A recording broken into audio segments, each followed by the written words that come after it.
this is my first video on my channel. Please like, share and subscribe for more informative video. Turn on your notification bell to get my post notification fastly. So let's get start. Students, आज हम पढ़ने जा रहे हैं भाषा। ये भाषा के बारे में आपने बहुत दिन पहली कक्षा से ही आपने जाना होगा कि भाषा वह माध्यम है जिसके द्वारा हम अपने विचारों को दूसरों तक पहुंचाते हैं और दूसरे के विचारों को समझते हैं। तो आज मैं फिर से ये भाषा, क्योंकि हिंदी व्याकरण का ये फर्स्ट टॉपिक है, तो मैं यहीं से अपना स्टार्ट कर रही हूँ आज। भाषा वह माध्यम है जिसके द्वारा मनुष्य अपने विचारों का आदान प्रदान करता है। हम जानते हैं कि हर मनुष्य के अंदर कुछ ना कुछ भाव होते हैं, कुछ ना कुछ उसके अंदर चलता रहता है और वो अपने जो अंदर के भाव को वो दूसरों को व्यक्त करना चाहता है। जैसे आप ये स्टूडेंट हैं तो आपके अंदर हमेशा गेम के रिलेटिव या कुछ भी ऐसा हमेशा चलता रहता है जो आप सोचते हैं कि अपने मम्मी पापा या अपने फ्रेंड के साथ शेयर करें, और हो सकता है कि आपके फ्रेंड के मन में भी ऐसा कुछ चल रहा हो। तो आखिर हम उसको एक दूसरे को कैसे बताएंगे? तो यही माध्यम है वो भाषा जिसके द्वारा हम अपने अंदर की फीलिंग्स को, अपने अंदर के भाव को दूसरों के सामने रखते हैं और दूसरे के भाव को समझते हैं। भाषा शब्द की उत्पत्ति, मतलब भाषा शब्द की उत्पत्ति भाष शब्द, संस्कृत के भाष शब्द से हुई है। भाष शब्द का अर्थ क्या होता है? इसका अर्थ होता है वाणी को व्यक्त करना, यानी हमारे मुंह से जो भी बोली निकलती है उसको व्यक्त करना। इसका अर्थ वाणी को, इसके द्वारा मनुष्य के भावों, विचारों और भावनाओं को व्यक्त करते हैं। हमारे अंदर ये मुंह से, अगर हम जैसे बच्चा रोता है तो उसके मुंह से आह की आवाज़ आती है, अगर हम हंसते हैं तो उसकी आवाज़ दूसरी होती है। तो आखिर ये क्या है? एक ध्वनि भी हमारे मुंह से जो निकलती है वो एक भाषा का ही रूप है। तो ठीक है, तो अब सबसे पहले भाषा की परिभाषा क्या हुई? भाषा वह माध्यम है, यानी कि वो एक बीच की कड़ी है जो हमारे मन के भाव और हमारे जो हम करते हैं उसके बीच की। तो भाषा वह माध्यम है जिसके द्वारा मनुष्य अपने विचारों का, तो बच्चों, तो भाषा की एक बिल्कुल सरल सी परिभाषा है कि भाषा वह माध्यम है जिसके द्वारा मनुष्य अपने विचारों का आदान प्रदान स्वेच्छानुसार यानी अपनी इच्छानुसार करता है। अब हम आते हैं भाषा के रूप।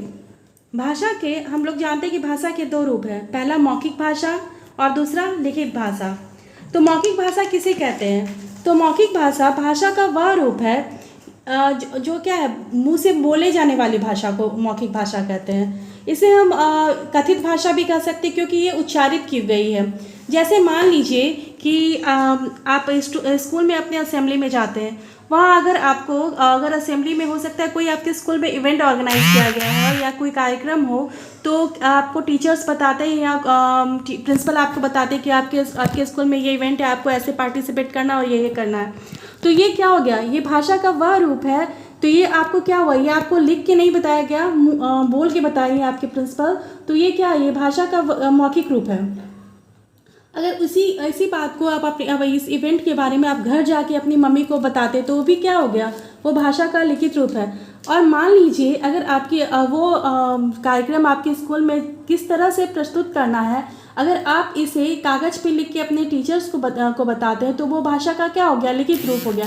यानी भाषा का वह रूप जिसे हम लिख के प्रकट करते हैं उसे लिखित भाषा कहते हैं। बच्चों, आपको समझ में आ गया कि मौखिक भाषा वह है जिसमें हम मुंह से बोलकर अपने विचारों को व्यक्त करते हैं। अगर उसी चीज़ को अगर हम लिख के बताते हैं किसी को तो वो भाषा का लिखित रूप है। और भाषा का एक और रूप है सांकेतिक रूप, जिसको हाव भाव वाली भाषा कहते हैं। तो जब हम अपने विचारों को संकेतों द्वारा दूसरे को बताते हैं तो उसे क्या कहते हैं? उसे सांकेतिक भाषा कहते हैं। तो ये आपको समझ में आ गया होगा कि भाषा के तीन रूप है, मौखिक, लिखित और सांकेतिक। अब तीसरा टॉपिक है राजभाषा। राजभाषा का अर्थ है राजकाज की भाषा, यानी हमारे प्रशासन के लिए सरकार द्वारा जो भाषा प्रयोग की जाती है सरकारी कामकाज में उसी राजभाषा कहते हैं। हमारे जो भारत में सरकारी कार्यालयों में दो भाषा प्रयोग की जाती है, अंग्रेजी और हिंदी। तो ये हमारी राजभाषा है। उसके बाद है राष्ट्रभाषा, यानी राष्ट्र, देश की भाषा। राष्ट्रभाषा वह भाषा है जिसका प्रयोग देश के अधिकांश निवासी करते हैं। यानी जैसे हमारे भारत देश में अधिकांश भारतीय हिंदी भाषा का प्रयोग करते हैं, तो हमारी राष्ट्रभाषा हिंदी है।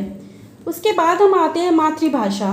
मातृभाषा वह भाषा है जिसका प्रयोग हमारे माता पिता और परिवारजनों द्वारा किया जाता है। यानी बहुत सारे घरें, जैसे हम हमारे घरों में हमारे मम्मी पापा हो सकते हैं जिस भाषा का प्रयोग करते हैं वो हमारी मातृभाषा है। मान लीजिए कि किसी के घर में उसके मम्मी पापा अगर वो हिंदी जानता है, इंग्लिश भी जानता है, पर उसके मम्मी पापा उससे भोजपुरी में बात करते हैं तो वो हमारे उसके घर की मातृभाषा भोजपुरी हो गई। तो ये मातृभाषा वह भाषा है जो हमारे घरों में हमारे माता पिता या परिवार द्वारा प्रयुक्त की जाती है। अब हम आते हैं संपर्क भाषा। संपर्क भाषा वह भाषा है जिसका प्रयोग देश के निवासी आपस में संपर्क स्थापित करने के लिए करते हैं।